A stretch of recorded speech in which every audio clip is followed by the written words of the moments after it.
Hello friends, welcome back to Unit Study. Friends, already we have completed 2 chapter.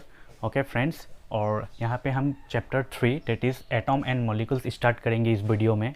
तो friends देखिए, मैंने यहाँ पे पहले इंट्रोडक्शन लिखा है. डेट मीन्स फ्रेंड्स, हम इस चैप्टर में पहले हम एटॉम्स एंड मॉलिक्यूल का जो इंट्रोडक्शन है, ओके, बेसिक से स्टार्ट करेंगे. उसके बाद एटॉम्स क्या होता है और मॉलिक्यूल्स क्या होता है, इसको हम फ्रेंड्स नेक्स्ट वीडियो में इसका डेफिनेशन करेंगे. ठीक है, सो डिस्कस करेंगे. सो पहले हम देखते हैं some important point about introductions, about some important points. देखिए क्या लिखूंगा मैं यहाँ पे, सम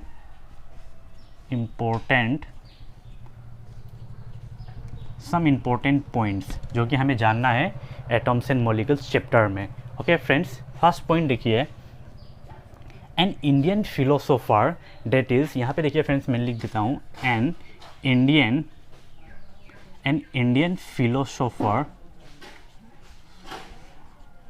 इंडियन फिलोसोफर महर्षि. आपको ये नाम याद रखना है फ्रेंड्स,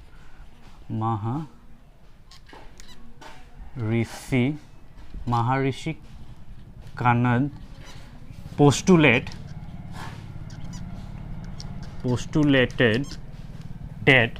ओके, अब आप इसको अच्छे से सुनते रहो फ्रेंड्स. देखिए फर्स्ट पॉइंट में बता रहा हूँ, N Indian philosopher Maharshi Kanand जो ये साइंटिस्ट हैं, postulate that if we go on dividing matter. Okay, matter का मतलब क्या होता है फ्रेंड्स, आप लोग जानते हैं मैटर जैसे इसे हम हिंदी में कहते हैं पदार्थ.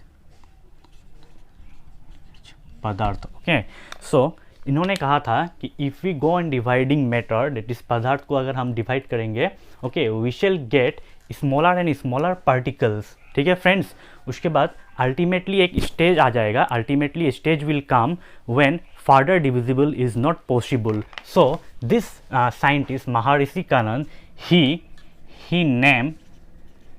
he named this particle परमाणु.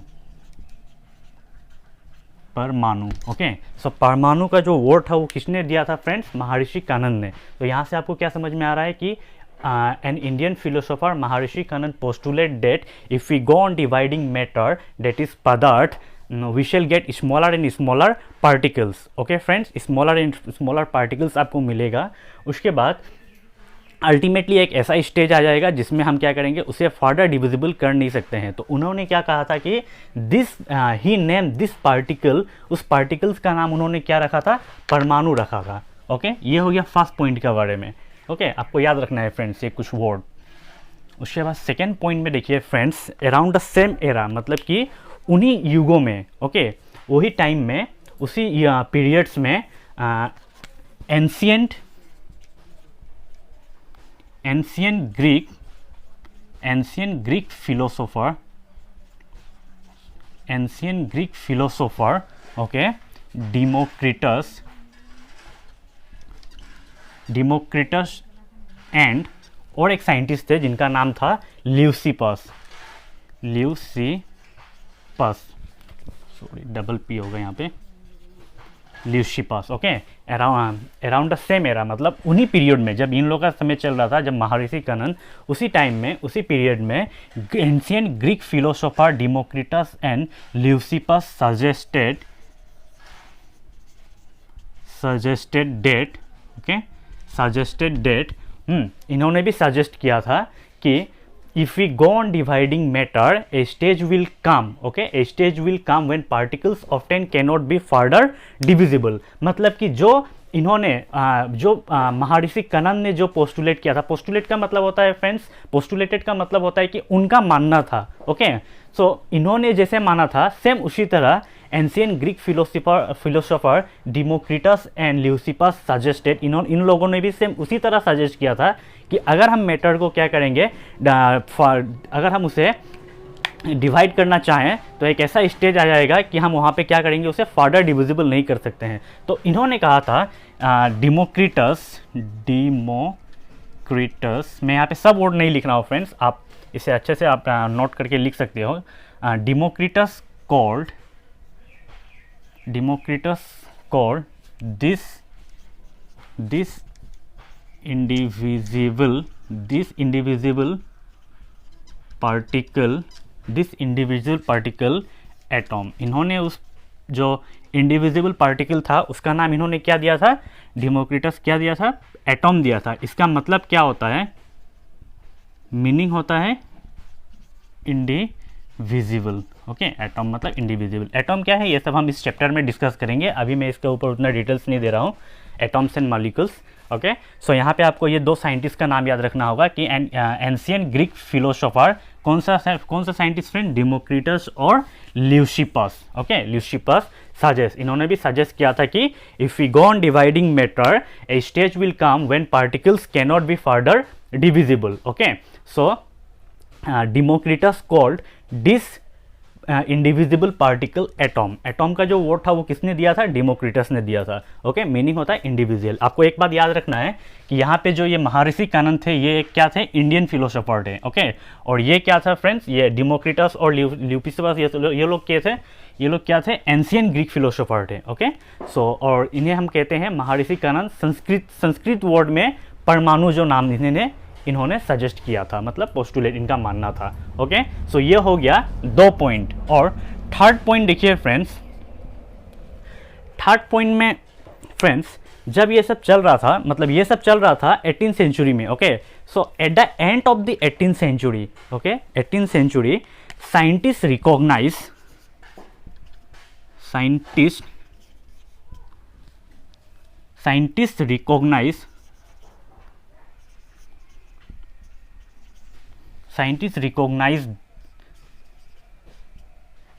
Recognise that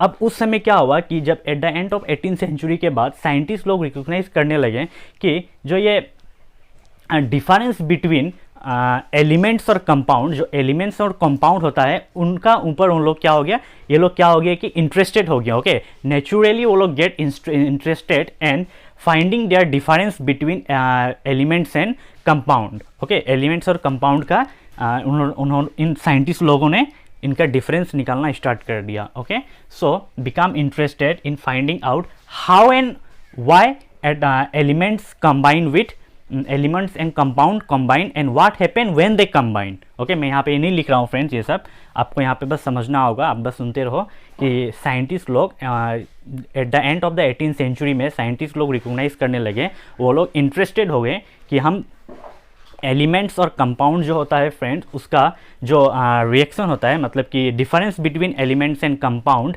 and finding out why and how elements and compound combine and what happen when they combine, क्या होता है जब वो कंबाइन होते हैं।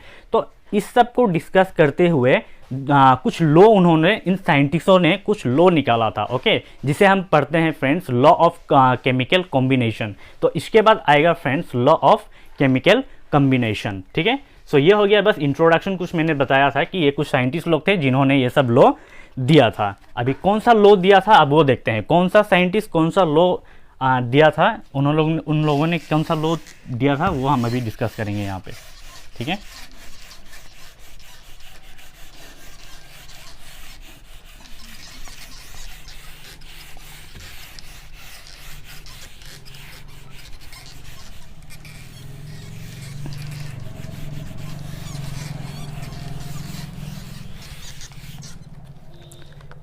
देखिए फ्रेंड्स, दो साइंटिस्ट ए लेवोइजर एंड जोसेफ, मैंने पहले कहा था फ्रेंड कि इस वीडियो में हम ज़्यादातर उन साइंटिस्ट लोगों के बारे में पढ़ेंगे जिन्होंने ये एटम्स, मॉलिक्यूल्स और जो कुछ उन्होंने लॉस डिस्कवर किया था वो सब हम इसमें डिस्कस करेंगे। ठीक है, Joseph L pros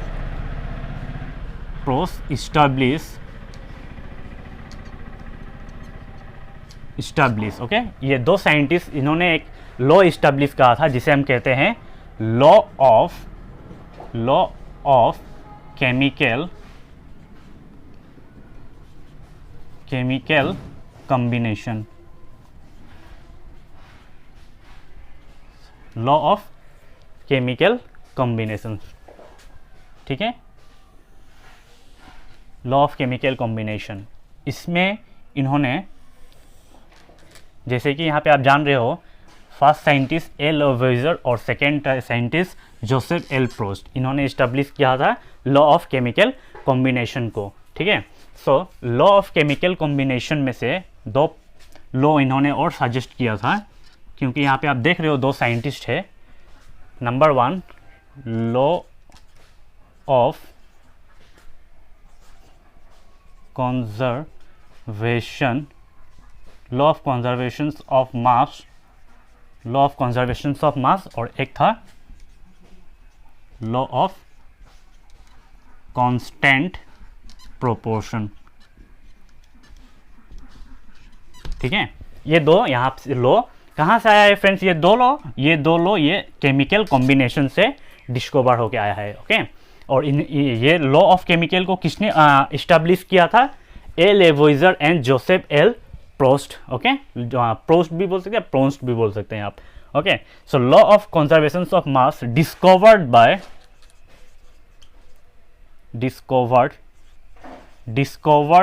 bye A Lavoisier. A का फुल फॉर्म, इनका जो फुल नाम था ये क्या था? एंटोइन लेवोइजर। और इन्होंने कौन सा ईयर में डिस्कवर किया था? इन 1789 में इन्होंने डिस्कवर किया था। ठीक है, लॉ ऑफ कांस्टेंट प्रोपोर्शन को हम और लॉ ऑफ डेफिनिट प्रोपोर्शन भी कहते हैं। आपको ये याद रखना होगा। ठीक है, कभी लॉ ऑफ कांस्टेंट प्रोपोर्शन किसी बुक्स में लिखा रहता है, कहीं पे लॉ ऑफ डेफिनिट प्रोपोर्शन लिखा रहता है। ठीक है, हालांकि ये इसको डिस्कवर इसको किसने ये लॉ को किसने दिया था फ्रेंड्स? दिस लॉ, यहाँ पे देखिए फ्रेंड्स, मैं ये भी लिख देता हूँ। This law was given by Joseph L Proust, इसने दिया था, इन्होंने दिया था। ठीक है, this law was given by Joseph, ये साइंटिस्ट है, इसने दिया था। जोसेफ एल प्रोस्ट, एल का एल होगा, एल ही लिखते हैं यहाँ पे हम, एल जोसेफ एल प्रोस्ट, आपको ये याद रखना होगा। ठीक है फ्रेंड्स, इस जोसेफ एल प्रोस्ट, आप यहाँ पे एल का फुल फॉर्म भी आप लिख सकते हैं, उनका फुल नाम भी आप लिख सकते हैं, LOUIST। ठीक है, Louis. Okay, so this law was given by Joseph L Proust. Okay, और इस लॉ को हमने क्या कहा था कि लॉ ऑफ डेफिनिट प्रोपोर्शन भी कहा जा सकता है, या फिर ऑल्सो नोन एज, यहाँ पे मैं लिख देता हूँ फ्रेंड, देखिए, ऑल्सो नोन एज, इन साइंटिस्ट के ऊपर ही इस लॉ को कहा जाता है पोस्ट लॉ। ये भी आपको याद रखना होगा। ठीक है, इसको भी आपको याद रखना होगा। देख लीजिए, यहाँ पे कोई भी आ सकता है फ्रेंड्स। तो ये हो गया अबाउट द डिस्कवर, और किसने इस्टेब्लिश किया था इस लॉ के बारे में। ठीक है फ्रेंड्स, और यहाँ पे फ्रेंड्स आपके क्लास 9 की स्टैंडर्ड में सिर्फ ये law of conservation of mass and law of constant proportion ही दिया हुआ है। ठीक है, आप जैसे हायर क्लास में जाओगे, जैसे कि क्लास 11th का अगर केमिस्ट्री आप देखोगे, तो वहाँ पे अगर आप जाओगे तो आपको वहाँ पे मिलेगा लॉ ऑफ मल्टीपल प्रोपोर्शन। ठीक है, लॉ ऑफ मल्टीपल प्रोपोर्शन, और आपको मिलेगा वहाँ पे लॉ ऑफ गैसियस वॉल्यूम। ठीक है, और एक होगा फ्रेंड्स एवोगैड्रो लॉ। ठीक है, सो ये सब लॉ, ये 3 लॉ आपको अभी नहीं पढ़ना है, ये आपको हायर सेक्शन में पढ़ना है। अभी सिर्फ आपको लॉ ऑफ कंजर्वेशन ऑफ मास के बारे में देखना है और लॉ ऑफ कांस्टेंट प्रोपोर्शन के बारे में देखना है। ठीक है, तो अब इसको आप चाहे तो आप स्क्रीनशॉट ले सकते हो फ्रेंड्स, आप एक स्क्रीनशॉट लेके इसे नोट कर लो। ठीक है, उसके बाद हम डिस्कस करेंगे law of conservation of mass क्या होता है फ्रेंड, उसको हम देखेंगे। ठीक है, अब मैं इसे रफ कर लेता हूँ।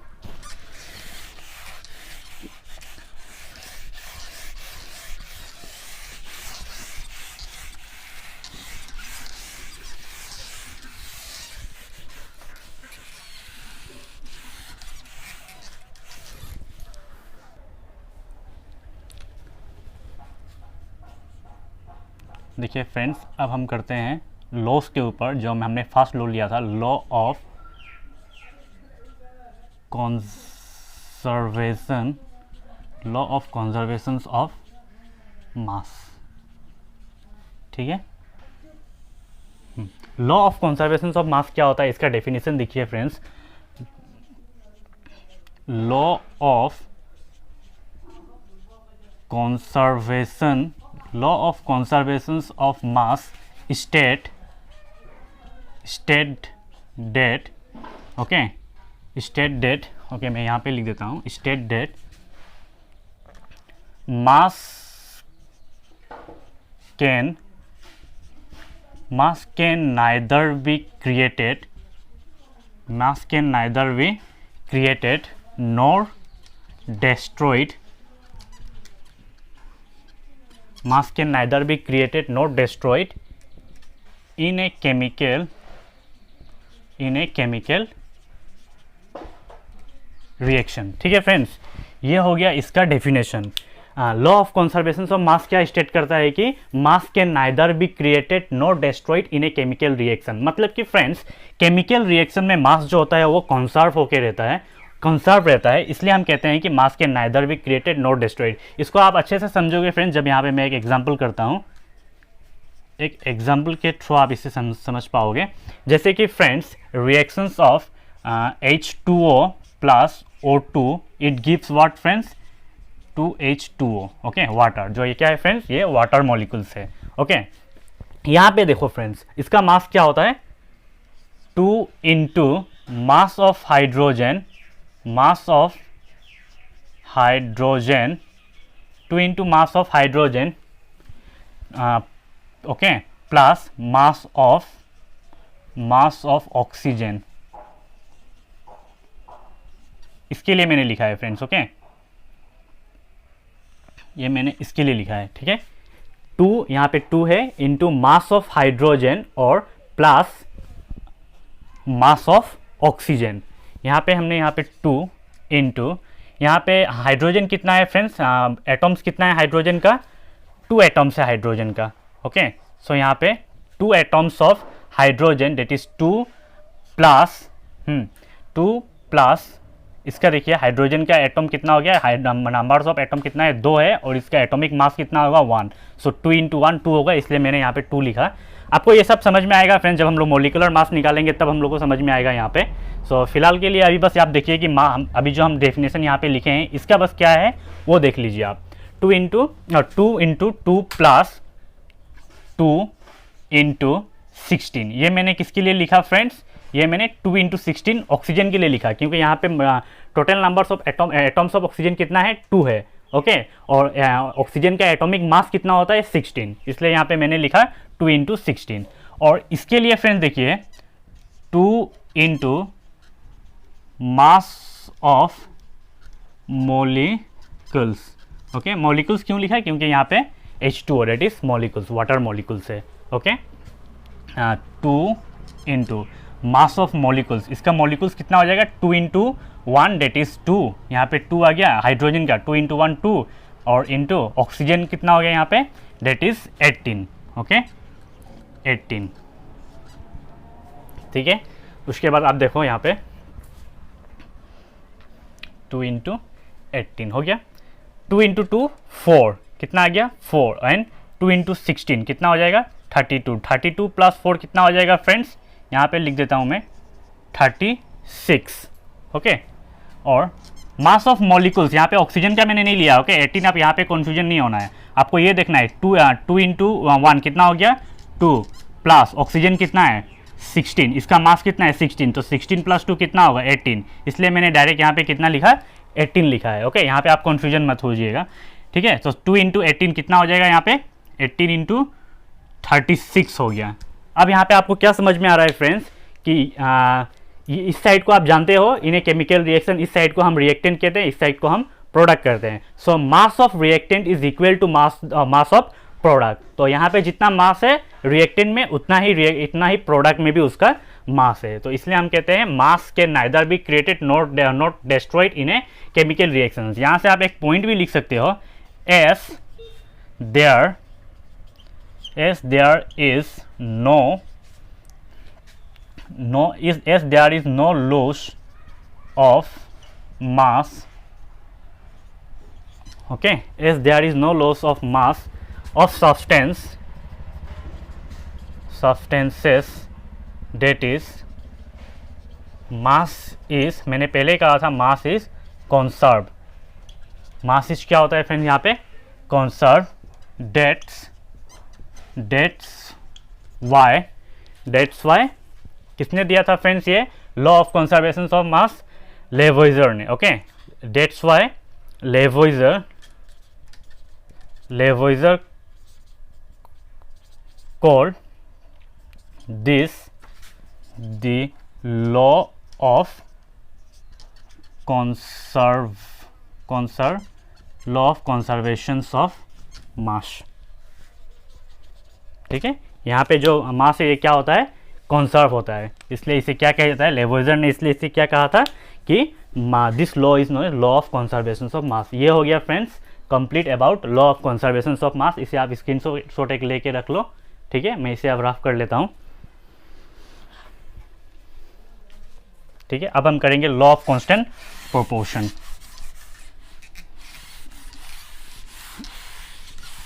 इस वीडियो का last topic friends that is law of constant proportion.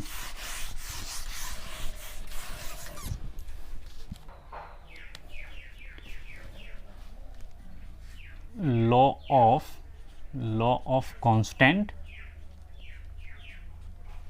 Constant proportion, ठीक है फ्रेंड्स। अभी हम लोग करेंगे law of constant proportion, okay, constant proportion. इसका डेफिनेशन फ्रेंड्स देख लेते हैं। इसका डेफिनेशन देखिए, law of constant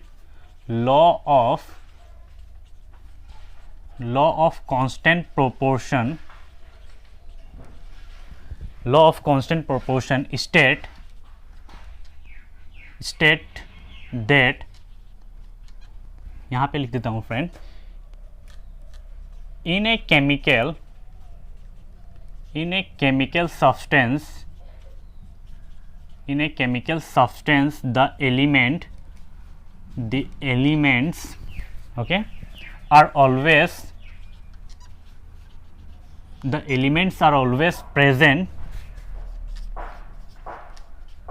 present in definite proportion by mass. आपको ये याद रखना होगा friends, okay. Law of constant proportion में क्या दिया हुआ है कि law of constant proportion state that in a chemical substance the elements are always present in definite proportion by mass, okay. मतलब कि उसका मास जो होता है फ्रेंड वो हमेशा क्या होता है, डेफिनिट प्रोपोर्शन में होता है, प्रोपोर्शन, ओके। सो यहाँ पे देखिए एक एग्जाम्पल करते हैं, फिर आपको क्लियर हो जाएगा, ठीक है। एक एग्जाम्पल करते हैं, जैसे कि in a compound such as water, okay, water that is H2O, okay. वहाँ का मैं प्रोपोर्शन भी निकाल के दिखाऊंगा, रेशियो प्रोपोर्शन।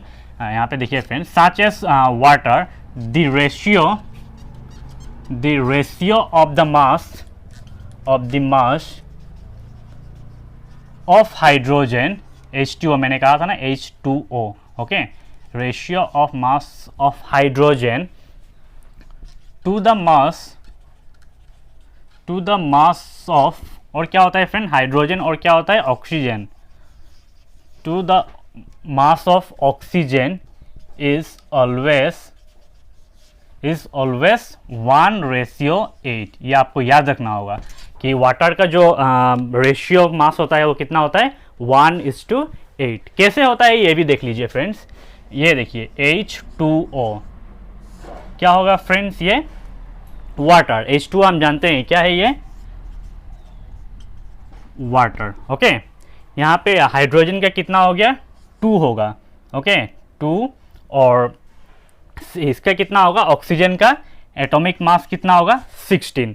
अगर आप इसे कैंसिल करोगे तो कितना हो जाएगा, 1 और 8, 2:1 2 एंड 2 8 जा 16। डेट इज वाटर को जो एटॉमिक मास वाटर का जो रेशियो होगा वो कितना होगा 1:8 होगा। ओके ये सब कैसे आएगा फ्रेंड्स, ये सब हम जब एटॉम्स एंड मॉलिक्यूल्स पूरा स्टार्ट करेंगे चैप्टर एक्चुअली जब एटॉम्स एंड मॉलिक्यूल्स का जब हम डेफिनेशन करेंगे उसमें हम आपको मॉलिकुलर मास जब हम लोग निकालेंगे तब आपको ये समझ में आएगा अच्छे से क्लियर। जैसे मैंने यहाँ पे H2O का क्या निकाला रेशियो 1:8, यहाँ पे मैंने क्या लिखा है in a compound such as water the ratio of mass of hydrogen to the mass of oxygen is always 1:8।